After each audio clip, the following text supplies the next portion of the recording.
guddida sahan barwaaqo ayaa baaq nabadeed ka soo saaray xaaladda siyaasadeed ee ka taagan dalka jamhuuriyadda Somaliland waxay cod dheer oo nabadeed kula hadleen mas'uuliyiinta xisbiyada mucaaradka ah xukuumadda jamhuuriyadda Somaliland qurba joogta qolqol joogta warbaahinta iyagoona ugu baaqay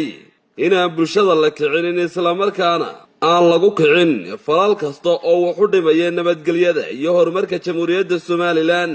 waana kuwan iyagoo arrimahaasi ka hadlaya waxa halkan iskugu yimid guddida guud ee sahan barwaaqo waxay soo saareen baaq nabadeed oo ay kaga hadlayaan xaaladda waddanka ka taagan oo aynu wada ognahay halka uu maraya dhibaatada waddanka ka taagan maanta war saxaafadeed sida aynu wada ogsoonahay xaaladda nololeed ee dalka waxa ku gadaaman dunuufo adag oo ay ka mid yihiin abaaro soo noqnoqday sixir barar aad u sareeya dhaqaalihii dalka gaar ahaan gobolka Maroodijeex oo hoos u dhacay suuqii waahayn darteed gubashadii suuqii waahayn darteed shaqo la'aan baahsan iyo iyadoo oo aan wali laga soo kaban saameynta caabuqa COVID-19 iyadoo oo waxa soo dhibi ay jiraan ayaa waxa ku darsamay muran siyaasadeed iyo isfaham la'aan u dhaxeeya xisbiyada mucaaradka iyo xukuumadda oo ay ku jiraan xisbul xaakumku haddaba haddii aanu nahay guddida sahan barwaaqo waxaanu ka walaacsanahay in isfaham la'aanta siyaasadeed ee u dhaxeeya xisbiyada qaranka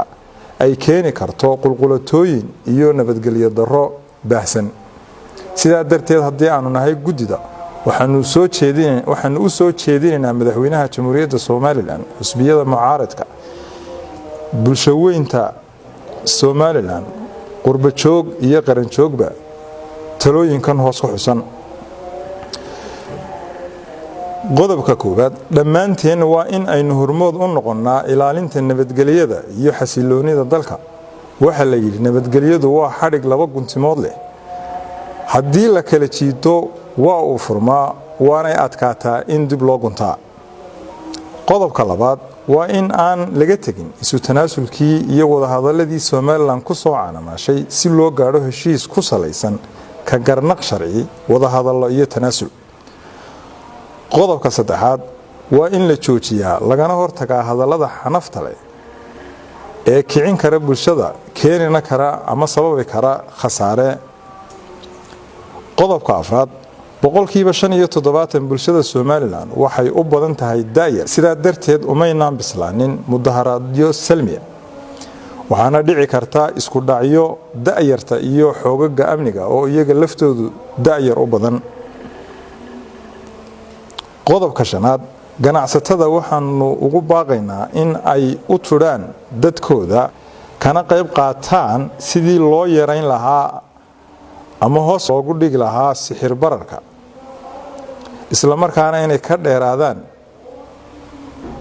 abaabul colaadeed iyo mid kicin bulshada qodobka lixaad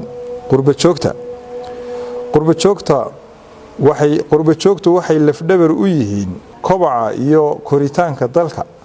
tan iyo halgankii sidaa awgeed waxaanu u soo jeedinaynaa in aad ka qayb qaadataan horumarka dhismaha iyo wadajirka dalka qodobka toddobaad warbaahinta iyo isticmaalka baraha bulshada waxaanu kula talinaynaa warbaahinta iyo dadka isticmaala baraha bulshada in ay ka dheeraadaan waxyaabaha bulshada khalkhal gelinaya nabadgelyada iyo xasiloonidana weeqaya isla markaana waa in ay ka fiirsadaan wararka ay tabinayaan ugu dambeyntii waxaanu hambalyeeynaa soona dhaweynaa cid kasta oo door shariif ah ka qaadanaysa kuna hawlan dejinta xaaladda siyaasadeed ee dalkeena ka jirta